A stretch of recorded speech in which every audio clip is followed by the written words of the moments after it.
ಏನು ಚೆನ್ನಾಗಿ ಮಾಡಲಿಲ್ವ? ಆಗ ಪಂಡ್ರಮ್ಮ, ಮೈನಾವತಿ, ರಮಾದೇವಿ ಇವರೆಲ್ಲ ಹೇಳೋರು, ಬಕ್ಕಮ್ಮ ಬಕ್ಕಮ್ಮ ಬಕ್ಕಮ್ಮ ಬಕ್ಕಮ್ಮ ಎಕ್ಕಡಪ್ಪತ್ತಾರ ಎಕ್ಕಡಪ್ಪತ್ತಾರ. ಸುದೀಪು ಭಾಳ ದೊಡ್ಡ ಮನುಷ್ಯ. ಯೋಗರಾಜ್ ಬಿಟ್ಟಿರೋದು ಡ್ರಾಮಾ ಎಷ್ಟು ಮಾಡಿದ್ರು. ಇಲ್ಲಿ ದರ್ಶನ್ನು, ಉಪೇಂದ್ರ, ನಾವೆಲ್ಲ ಒಂದೇ ಥರ.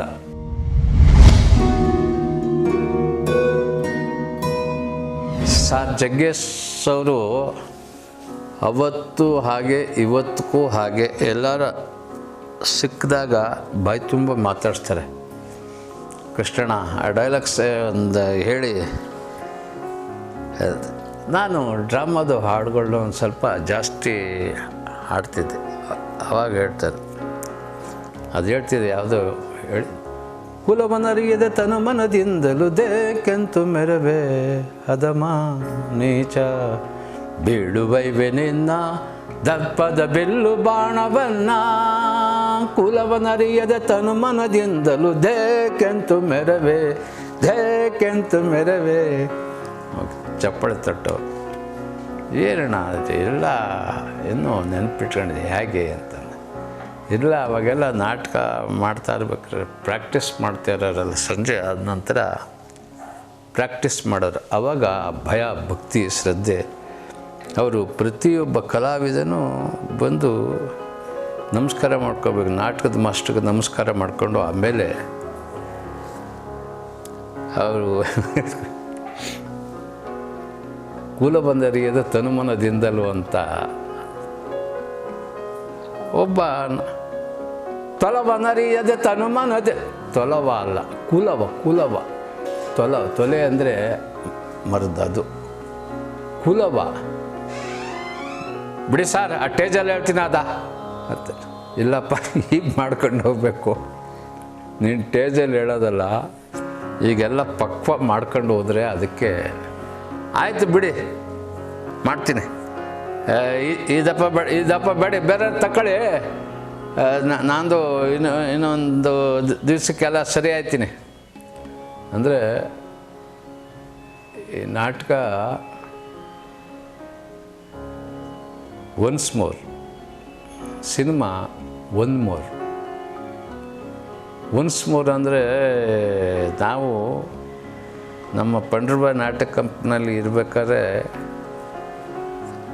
ಒಂದು ಹಾಡು ಹೇಳ್ತಾ ಇದ್ದೆ ನಾನು, ಬಕ್ಕಮ್ಮ ಬಕ್ಕಮ್ಮ ಬಕ್ಕಮ್ಮ ಬಕ್ಕಮ್ಮ ಎಕ್ಕಡಪ್ಪತ್ತಾರ ಎಕ್ಕಡಪ್ಪತ್ತಾರ ಈ ಕಡರ ಹೆಜ್ಜನೆ ಪಾಶ ಬಕ್ಕಮ್ಮ ಬಕ್ಕಮ್ಮ ಹೇ ಹೆಂಕಣ್ಣ ಜನೆ ಪಾಶ ಬಕ್ಕಮ್ಮ ಬಕ್ಕಮ್ಮ ಒನ್ಸ್ ಮೋರ್.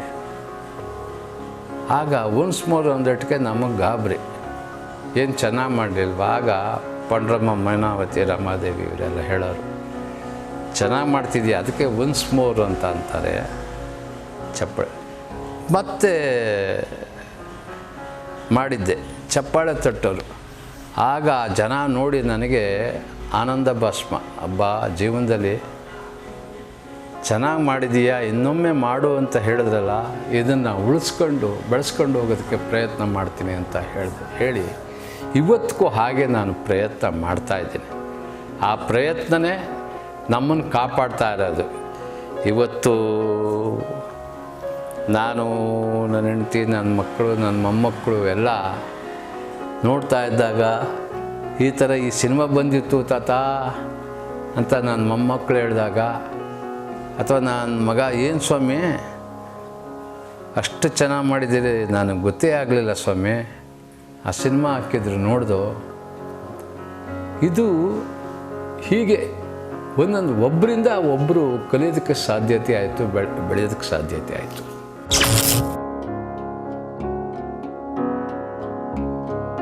ಸುದೀಪು ಭಾಳ ದೊಡ್ಡ ಮನುಷ್ಯ. ಅವರು ಮಾತು ಕಮ್ಮಿ, ಕೆಲಸ ಜಾಸ್ತಿ, ಎರಡೇ ಮಾತಾಡೋರು. ಸರ್ ಕೃಷ್ಣ ಸರ್ ತೆಗೆಯೋಣ, ರೆಡಿನಾ?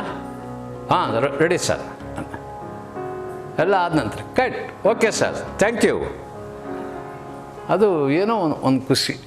ಒಬ್ಬೊಬ್ಬರಲ್ಲಿ ಒಂದೊಂದು ಆಸಕ್ತಿ ಇತ್ತು. ಒಬ್ಬೊಬ್ಬರು ಅಂದರೆ ತಿಳ್ಕೊಳ್ಳೋ ಸಾಕಷ್ಟು ಇದ್ದಾವೆ ಬಿಡಿ, ಇದು ಎಂಡ್ ಅನ್ನೋದಿಲ್ಲ.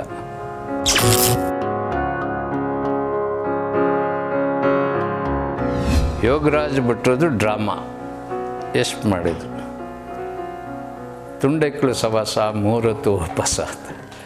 ಆ ಹಾಡು ಹೇಗೆ ಇದು ಮಾಡೋರು, ಆ ಸಿನಿಮಾ ಮಾಡಿದ್ಮೇಲೆ ನನಗೆ ತುಂಬ ಖುಷಿ ಆಯಿತು. ಆ ಥಿಯೇಟ್ರಲ್ಲಿ ನೋಡಿದ್ಮೇಲೆ ಇದ್ದಿದ್ದು ಖುಷಿ ಆಯಿತು. ಒಬ್ಬೊಬ್ಬರ ಹತ್ರ ಒಂದೊಂದು ವಿಷಯಗಳು ಇದೆ ಕಲಿತು ಅಂತ ಹೇಳಿದ್ವಲ್ಲ, ಅದಕ್ಕೆ ಆ ಯೋಗರಾಜ್ ಭಟ್ರದ್ದು ಒಂದಿದು. ನನಗೆ ಸಿನಿಮಾ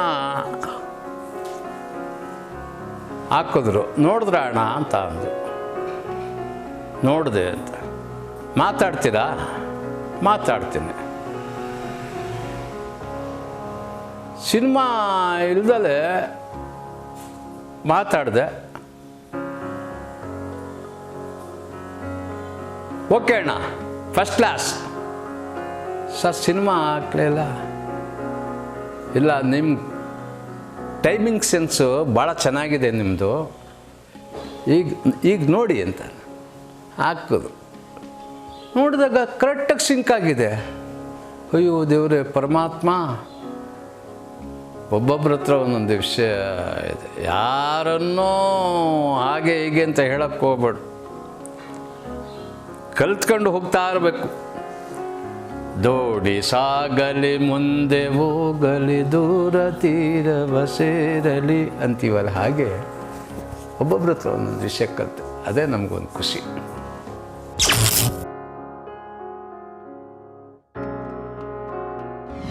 ಇಲ್ಲಿ ದರ್ಶನ್, ಉಪೇಂದ್ರ, ನಾವೆಲ್ಲ ಒಂದೇ ಥರ, ಒಂದೇ ಇದು. ಈ ಸಾಧು ಕೋಕಿಲ್ ಅವರು ಇವರೆಲ್ಲ ಹೇಗೆ ಅಂದರೆ, ಅದು ಮೊದಲು ಆ ಪಾತ್ರ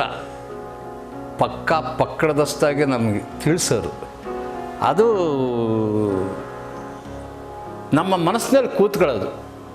ನಮ್ಮ ಮನಸ್ಸಿನಲ್ಲಿ ಕೂತ್ಕೊಂಡಾಗ ಅದನ್ನು ಚೆನ್ನಾಗಿ ಮಾಡೋಕ್ಕೆ ಸಾಧ್ಯತೆ ಆಯಿತು. ಇವತ್ತು ದರ್ಶನ್ ಆಗಿರ್ಬೋದು, ಉಪೇಂದ್ರ ಆಗಿರ್ಬೋದು, ಸಾಧು ಕೋಕಿಲ ಆಗಿರ್ಬೋದು, ಎಲ್ಲ ಮುನಿರತ್ನಂ ನಿರ್ಮಾಪಕರು. ಅವರು ನನಗೆ ಪೋಸ್ಟಲ್ಲಿ ನನ್ನ ಫೋಟೋ ಹಾಕಿದ್ರು, ಮುನಿರತ್ನಂ.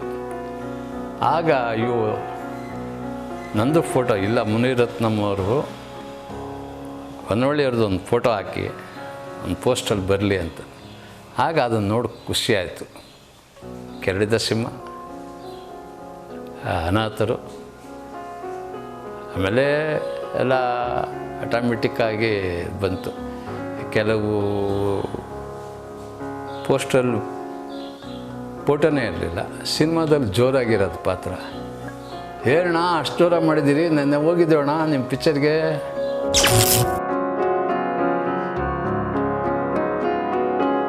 ನಾನು ಟೆನ್ನಿಸ್ ಕೃಷ್ಣ ಇಬ್ಬರು ಫ್ರೆಂಡ್ಸ್. ಒಂಥರ ಈಗ ಶಂಕರ್ ನಾಗ್ ಅವ್ರದ್ದು ಆಟ ಬೊಂಬಾಟ ಅಂತ ಇದೆ, ಅದರಲ್ಲಿ ನನಗೂ ಟೆನ್ನಿಸ್ಗೂ ಭಾಳ ಅದರಲ್ಲಿ ಏನು ಒಂದು ಫೈಟು ಇದು ಎಲ್ಲ ನಮಗೆ ಆ ಸಿನಿಮಾ ಮಾಡಿದ್ದು ಆಟ ಆಡ್ಕೊಂಡಂಗೆ ಮಾಡ್ದಂಗಿತ್ತು. ಸಿನಿಮಾ ಡಬ್ಬಿಂಗಲ್ಲಿ ನೋಡಿದಾಗ ಅಯ್ಯೋ ಇಷ್ಟೆಲ್ಲ ಯಾವಾಗ ಮಾಡ್ದು ಅಂದರೆ ಶಂಕರ್ ನಾಗ್ ಅವರು ಆ ರೀತಿ ಮಾಡಿಸಿದ್ರು, ಎಲ್ಲರ ಹತ್ರನೂ ಆ ಥರ ಮಾಡಿಸಿದ್ರು. ಅದು ಮರೆಯೋಕ್ಕಾಗಲಿಲ್ಲ. ಲಾಕಪ್ ಡೆತ್ ಆಗಿರ್ಬೋದು, ಆಟ ಬೊಂಬಾಟ ಆಗಿರ್ಬೋದು, ಆತನ ಜೊತೆ ಸುಮಾರು ಸಿನಿಮಾ ಮಾಡಿದ್ದೀನಿ. ನಾವಿಬ್ಬರು ಬೆಸ್ಟ್ ಫ್ರೆಂಡು, ಅದು ಹೇಳೋದಕ್ಕೆ ಇಚ್ಛೆಪಡ್ತೀನಿ.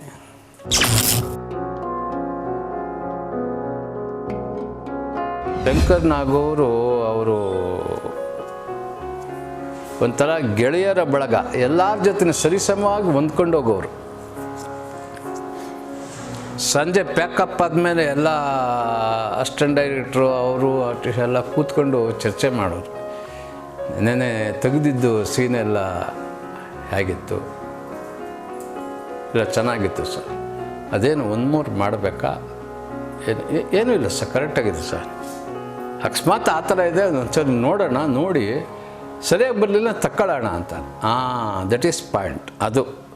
ಯಾಕೆಂದರೆ ನಾವೆಲ್ಲರೂ ಇನ್ವಾಲ್ವ್ ಆಗಿ ಕೆಲಸ ಮಾಡಿದಾಗ ಒಂದು ಒಳ್ಳೆ ಸಿನಿಮಾ ಆಗುತ್ತೆ, ಸಾಧ್ಯತೆ ಆಗುತ್ತೆ, ಬರೋಕ್ಕೆ ಸಾಧ್ಯತೆ ಆಗುತ್ತೆ. ಜನ ಮೆಚ್ಕೊಂಡಾಗ ಅದು ನಮ್ಗೆ ಖುಷಿಯಾಗುತ್ತೆ ಅಲ್ವಾ. ಹಾಗಾಗಿ ಕೇಳಿದ್ದು. ಯಾರು ಇದು ಬನ್ನಿ ಊಟ ಮಾಡೋಣ, ತಿಂಡಿ ತಿನ್ನೋಣ. ಏನಪ್ಪ ಅಂತ. ಸರ್ ನಾನು ಹೊರಡ್ತಾರೆ. ನೀನು ಓಡು ರೇ ಬನ್ನಿರಿ ಇಲ್ಲಿ, ಅವ್ರಿಗೆ 100 ರೂಪಾಯಿ ಕೊಟ್ಟು ಕಳಿಸಿ ಅವ್ರಿಗೆ, ಪಾಪ ಅವ್ರು ಯಾಗೋ ಹೋಗ್ತಾರೆ ಅವರು ಅಂತ. ಅಂದರೆ ಪ್ರತಿಯೊಬ್ಬ ಮನುಷ್ಯನ ಕಷ್ಟ ಸುಖ ಏನು ಎತ್ತ ಹೇಗೆ ಅನ್ನೋದು ಚೆನ್ನಾಗಿ ಅರ್ಥಕೊಂಡಿದ್ರು. ಹಾಗಾಗಿ ಅವರು ಬೆಳಕ್ಕೆ ಸಾಧ್ಯತೆ ಆಯಿತು. ಅವ್ರು ಇಷ್ಟು ಬೇಗ ಹೋಗಬಾರ್ದಾಗಿತ್ತು, ಇನ್ನೂ ಇರಬೇಕಾಗಿತ್ತು. ಯಾಕೆಂದರೆ ಸಾಕಷ್ಟು ವಿಷಯಗಳನ್ನ ತಿಳ್ಕೊಬೋದಾಗಿತ್ತು ನಾವು. ಬೇಗ ಹೋದ್ರು ಇದ್ರೂ ಕೂಡ ಭಗವಂತ ಅವ್ರಿಗೆ, ಅವ್ರ ಕುಟುಂಬದವ್ರಿಗೆ ಚೆನ್ನಾಗಿಟ್ಟಿರಲಿ ಅಂತ ಹೇಳೋಕ್ಕೆ ಇಚ್ಛೆಪಡ್ತೀನಿ. ಈ ಮಾಹಿತಿ ನಿಮಗೆ ಇಷ್ಟವಾಗಿದ್ದರೆ ಲೈಕ್ ಮಾಡಿ, ಶೇರ್ ಮಾಡಿ. ಹಾಗೆ ನಮ್ಮ ಕೋಸ್ಟಲ್ ಕನ್ನಡ ಯೂಟ್ಯೂಬ್ ಚಾನಲ್ಗೆ ಸಬ್ಸ್ಕ್ರೈಬ್ ಮಾಡಿ. ನಮ್ಮ ಹೆಚ್ಚಿನ ಅಪ್ಡೇಟ್ಸ್ಗಳಿಗಾಗಿ ಕೋಸ್ಟಲ್ ನೆಟ್ವರ್ಕ್ ಇನ್ಸ್ಟಾಗ್ರಾಮ್ ಪೇಜ್ ಹಾಗೆ ಫೇಸ್ಬುಕ್ ಪೇಜ್ಗೆ ವಿಸಿಟ್ ಮಾಡಿ. ಧನ್ಯವಾದಗಳು.